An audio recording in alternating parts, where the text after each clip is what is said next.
sampah sembarangan. Betul ya itu?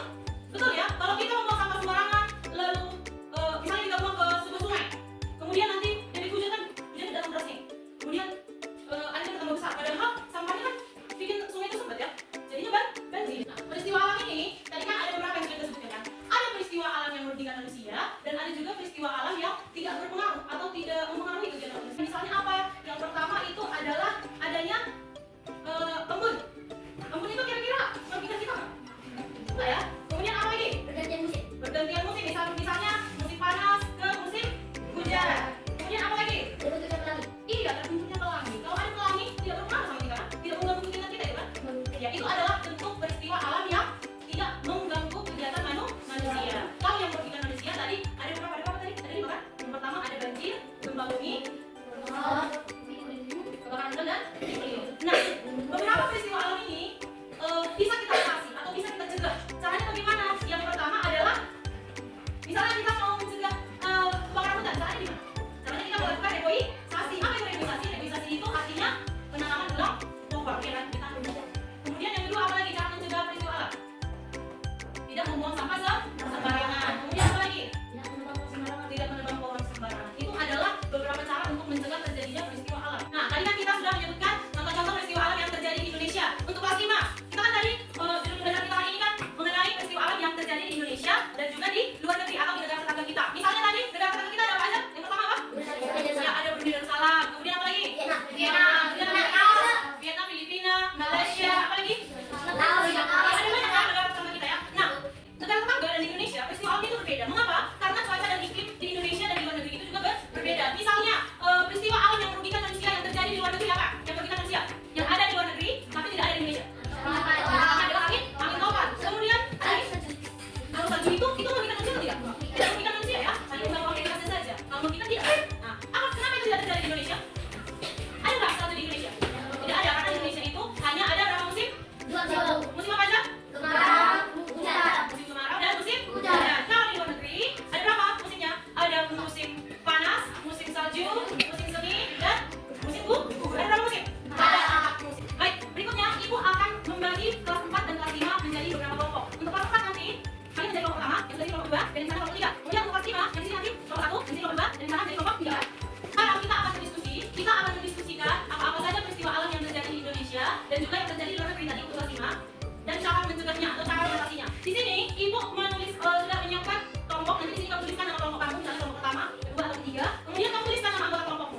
Lalu di bawah sini nanti sudah Ibu siapkan tabel yang berisi tentang nama peristiwa alamnya. Kamu tulis nanti nama peristiwa alamnya apa? Misalnya banjir. Kemudian kita di kotak yang sebelah kanannya kamu tuliskan bagaimana cara untuk mencegah peristiwa alamnya tadi. Boleh ya?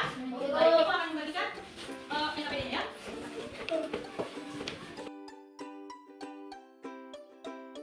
Sudah selesai semuanya? Sekarang Ibu ke kelas 4 dulu ya. Untuk kelas 4, siapa yang bisa membacakan hasil diskusinya? Siapa yang bisa membacakan hasil diskusinya? Oke, baik. Untuk kelompok 1 dulu ya. Kelompok 1 bersama Emily. Dibaca hasil diskusinya ya. Ayo. Ya, dibaca.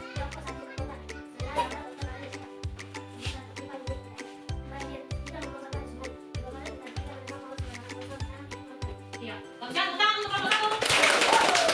Oke, kemudian sekarang Ibu beralih ke kelas 5. Apakah sudah selesai semuanya? Siapa yang bisa membacakan hasil diskusinya? Oke, baik. Untuk kelompok 3 dulu ya. Kan kelompok 3 kan? Ya, boleh berdiri dibaca hasil diskusinya. Ayo.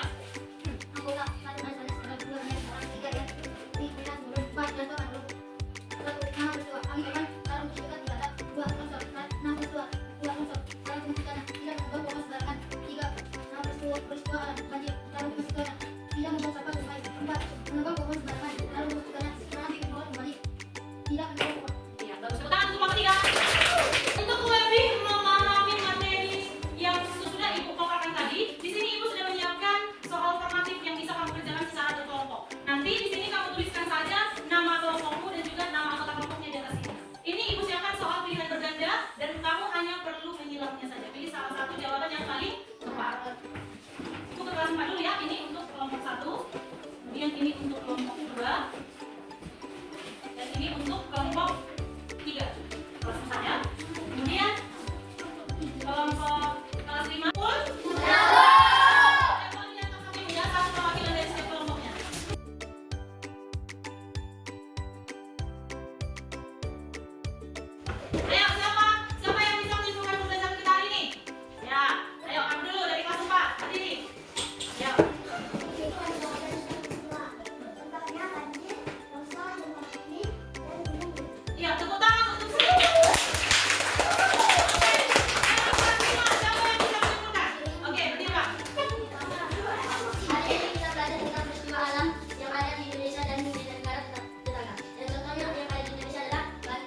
Terima kasih banyak.